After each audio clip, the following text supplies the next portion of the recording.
গোপালের জ্যৈষ্ঠ সে প্রার্থী রাজসভায় যেতে পারে। মহারাজ সভাসদদের নিয়ে আলাপ আলোচনা করতে হবে।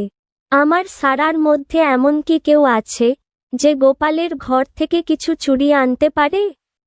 যদি কেউ পারে, তবে সে জিনিস দেখতে আমি তাকে বিশেষভাবে পুরস্কৃত করব। তোমরা কেউ রাজি থাক।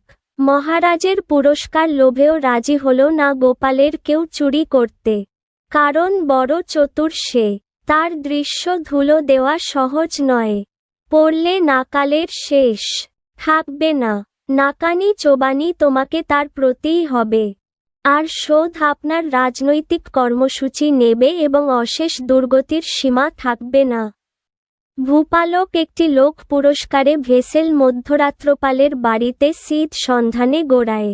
গোপাল আগে রাজ্যসভার কথা জানতে চাইছিল, তাই সে লোকের জন্য জব্দ করার জন্য তৈরি হয়েছে। গোপালের ঘর দেওয়ালে সিদ। গোপাল পূর্বের মতো একটা মানুষের বৃষ্ঠাপূর্ণ কলসির গোটাকতক টাকা দিয়েছিল এবং সেখানে নিজে একপাশে আত্মগোপন করে আবারও উপরে। লোকটি সিদ পালা যখন ঘরের মাথার মধ্যে গলে আমাকে দেখল, যেটা খুলেই একটা টাকভর কলসি বসানো আছে। সে আর কালবিলম্ব না করে তাই লেখা নিয়ে মনের আনন্দে রাজবাড়ির দিকে এগোতে যেতে গোপাল ঝিল ছুঁড়ে ব্রহ্ম মাথার কলসিটা দিল। কলসি চুরমারের সাথে লোকটির শরীর বৃষ্ঠা পূর্ণ হয়েছে। তখন ভোর হয়েছে। গোপাল স্থাপন করা কি বাবা চুরি করা। মহাপরেপালের মালমাল কথা বলতে বেশ আনন্দিত। একবার মুর্শিদাবাদের নবের গোলাম হল, হিন্দুদের মতো নিয়ে মহাভারত নিয়ে আলোচনা হয়েছে। যেমনই ভাড়া উপস্থিত মহারাজ কৃষ্ণচন্দ্রের কাছে নির্দেশ দেন, আপনার সহানুভূতিশীল অনুকরণে তাকে নিয়ে একটি নতুন মহাভার পণ্ডিতদের শক্তি দিতে হবে একসীমার মধ্যে। সেই রূপ পণ্ডিত উচ্চতর শীঘ্র নববান স্বতন্ত্র রচনা করবেন। নবের চিঠি মহারাজ এমন চিন্তায় পড়লেন যে দাওয়া ছেড়েছেন, কারণ এমন পণ্ডিত আছে যে সে সম্প্রদায়ের মতো করে মহাভারত প্রাণ দিতে সক্ষম হবে। গোপাল বাহিরে গেদি দিন দেখাই রাজসভায় উপস্থিত এসেছিলেন। কয়েক রাজসভায় উপস্থিত হতে মহারাজ খবর মহা জানতে পারার জন্য রাজরাজ এক বিষয় নিয়ে খুব চিন্তিত আছেন, সেজন্য বৈঠকে নি।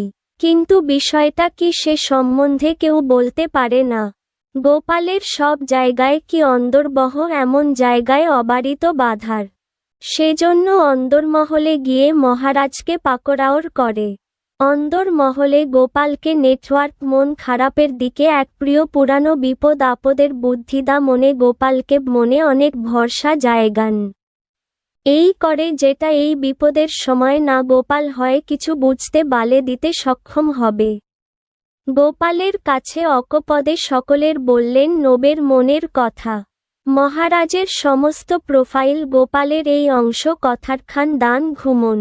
যা করবার আমি করব মহারাজ।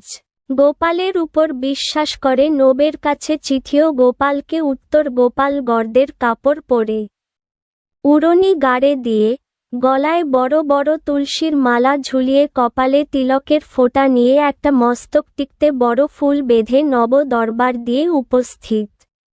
মহাপণ্ডিত গোপালকে নবাব খুব কাছে কুর্নিশ করে গোপাল বললে, নববাহাদুর, আপনি যদি ৫,০০০ টাকা খরচ করেন তবে ১ মাসে মনের মতো মহাভারত তৈরি করতে পারবেন। এর কম সময়ে হবে না এবং এর জন্য কোন ভাবনা চিন্তা করবেন না।